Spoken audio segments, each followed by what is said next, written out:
Now go get Michelin Endurance XT silicone wiper blades. Last 2 times longer than other blades. So there's a story out today. The salary cap, because of COVID, is going to drop this year. It's not going up, which means it's going to make for some interesting conversations in NFL front offices. You're going to have to get rid of some expensive, good players. The story today is Cleveland's going to probably have to move Odell Beckham. This is something we've been on for 2 years. We've been saying this for 2 years. He's brittle. He's expensive. He's a star. He doesn't fit in Cleveland. And Baker Mayfield was clearly, data proves it, no debate, better without him.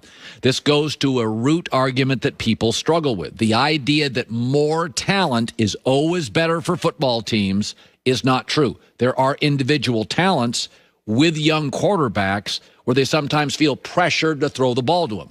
We've been on this for 2 years. Look at the data. Move Odell. He's brittle. He'll get hurt again. Move him. They didn't.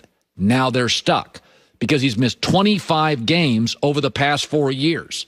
Why would you want him? Who wants a brittle, expensive wide receiver when college football, once again this year, is going to hand the NFL 25 to 28 receivers in the draft? They'll also be several undrafted wide receivers that'll make NFL teams. And receivers out of college are starring earlier in the NFL. They're making first and second year impacts. But this is the reality with Cleveland, which has always struggled with low sports self-esteem. They care deeply about what you think of them and what the media thinks of them. If I do any Cleveland rant, it always gets huge hits. Why? Because they care. I can rip successful sports teams. Nobody cares. Inner scoreboard, outer scoreboard. A lot of guys say they're confident. Outer scoreboard, they're very insecure. Inner scoreboard people don't have to tell you how great they are. Brown fans are paralyzed by what people think. So they didn't want to move off Odell Beckham because they wanted to prove to everybody stars can work in Cleveland. We can bring stars. They can work because everybody said he's not going to work there. He's a London guy. He's a Paris guy. He's a New York guy. He's a Hollywood guy. He's got houses in New York and Hollywood. He don't want to be in Cleveland, and he didn't. But Cleveland was paralyzed by it. We're going to prove that Odell Beckham can work in Cleveland. Now he's brittle and expensive, and you're not going to get much for him. You'll get something for him, but you could have gotten so much more. And the signs were obvious. Like last year, it's no longer disputable. Of the 9 receivers, the 9 top receivers Baker Mayfield targeted last year, Odell Beckham was last in passer rating and completion percentage from Baker. That means Baker's completion percentage was lower throwing to Odell than any other player, and his passer rating was lower than throwing to any other player. It's not even disputable now. He forces the ball to Odell Beckham. But this is why it's really important in the NFL to not worry about what other people think of you. This is something we've been banging on for 2 years. Odell wasn't a great fit. Baker was forcing the ball to him. A little bit like Dak and Dez. Remember the Cowboys moved off him. Dak felt like he had to get the ball to Dez, and Dak's numbers were fine without Dez once he got Amari Cooper. So the story today, the Browns will have to move Odell. I don't think they'll get nearly the haul they would have 2 years ago. If you remember, back in, it was 2019 actually, I think he played 15 or 16 games, had 1,000 yards. That was the time to move him. But they wanted to prove stars work in Cleveland. We're going to prove. Don't worry about what people think. Pigs get fed, hogs get slaughtered. History of injuries. That was the day you moved him. Look at the data. Move him.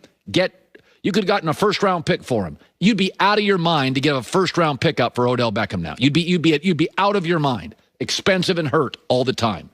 Joy with the news. No. Turn on the news. This is the Herdline News. Well, the Broncos have been struggling to find their next franchise quarterback ever since Peyton Manning retired, but they're ready to throw their hat in the ring for Deshaun Watson. The Broncos will reportedly pursue a trade for Deshaun if the Texans make him available this offseason. The story's a little strange because the Texans have been pretty upfront about the idea that they are not trading Deshaun Watson, right? Which would tend to make you believe that they're waiting for someone to give them a ridiculous haul to then consider it. Right. So the idea that the Broncos are going to wait until the Texans make him available, it seems like you'd be a little late in the game if that's how you're handling it. They could offer him could offer the Texans Drew Lock, and they have the 9th pick in the draft. They could put together a pretty nice package for the Texans. Could they compete with someone like the Jets? I don't know. But it seems like if the Broncos really want Deshaun Watson, they're going to have to be aggressive as opposed to react. I think, Joy, this is the 3rd or 4th team. We saw the Carolina story a couple days ago. There's a bidding war for Deshaun Watson. Because he came off his best season. Now, it's interesting. He's been hurt before, too. Is this the most valuable Deshaun will ever be in this moment? Not saying he wouldn't be valuable in 3 years, but one more injury to him, and he's a playmaker. He moves. One more injury, and a lot of teams will just move to another young quarterback.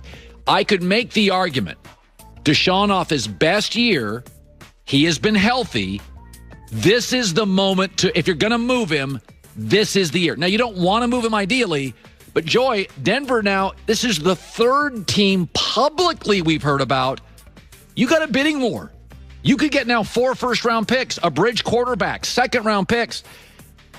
You know, there's the old saying, strike when the iron is hot. This is a bad relationship. This may be the moment that you can get the most ever for Deshaun, and you take a terrible situation and then make it palatable. Well, it makes sense that the Texans are saying that they're not going to make him available, because then that's going to make teams be more aggressive and offer more to get him. So obviously, if the Texans are like, yeah, we're trading him, they lose leverage in that spot. It's similar to the situation with Odell. I agree with you. One more injury and it changes everything. I don't think that he is on the Texans roster the start of the season. Neither do but I. This is the right strategy for the Texans now. Yeah. So J.J. Watt has already gotten a lot of interest since his release from the Texans. His former teammate, DeAndre Hopkins, appears to be enjoying life away from Houston and is now trying to convince Watt to join him in Arizona. He posted a picture of the two of them on Instagram with the caption, "Let's finish what we started." Great graphic work, by the way, because J.J. Watt and DeAndre Hopkins in Cardinals jerseys. So it really, I had to do a double take at first. I was like, what is happening? Their artists are amazing. Juju Smith-Schuster also made a case to the Steelers, commenting on that post, come play with your brothers, LOL. And J.J. Watt just tweeted a few minutes ago, free agency is wild. So the story and all the news surrounding J.J. Watt it's more fun, obviously, because he's a free agent and Juju can do that and DeAndre Hopkins can do that. It's not the stressful situation that's going on with Deshaun Watson. But I'm really excited to find out where he ends up. So listen, he is older, he's been dinged up, and he's expensive. But again, there's a handful of really good teams, Baltimore, Green Bay, where, Joy, it feels like they're kind of a pass rusher away from taking another step. And I go back to something with Green Bay. All of Green Bay's rivals have been super aggressive. Green Bay has been, and not a shot, it's just the way they do business. This would be symbolic to me if Green Bay went out and overspent a little. It feels like it's a moment in time. It's the crowded bar theory. Let's create a little juice inside the Packer organization. Just a little juice now. Let's, for the first time in your life, dip into our 401k and get a little uncomfortable, overspend for vacation. It feels like a moment. Don't do that a lot. Doesn't change your culture in Green Bay. I mean, you can be somebody that's really smart with your money and overspend on a vacation. It's okay to do that. And I think Green Bay, this is the moment in time to go for it. We talk about it all the time, that aggressive wins in sports. You're seeing that happen. Tampa Bay Buccaneers this year are the best example of that. They were not in the playoffs last year, and they just won the Super Bowl. Obviously, Tom Brady being the biggest factor there, but they've made a lot of other aggressive moves, and all of those moves contributed, not only throughout the regular season, but especially in the Super Bowl. So I totally agree with you, Green Bay is the move, but they shouldn't do. Yep. So the Nets were without Kevin Durant and Kyrie Irving last night, and it looked like they were headed towards a blowout loss to the Suns. They were down 75-54 at halftime and trailed by as many as 24 points in the game. But James Harden scored 38, including a huge three-pointer to secure the lead with 30 seconds remaining.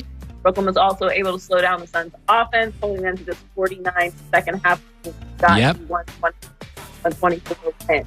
I thought this was a very significant game for the Nets. Being without KD and Kyrie, it was looking bleak.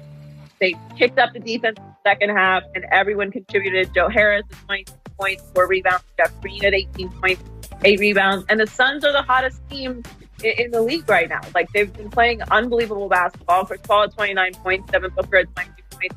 This wasn't like they're blowing out the Suns of 3 years ago. This was a really good win for the Nets.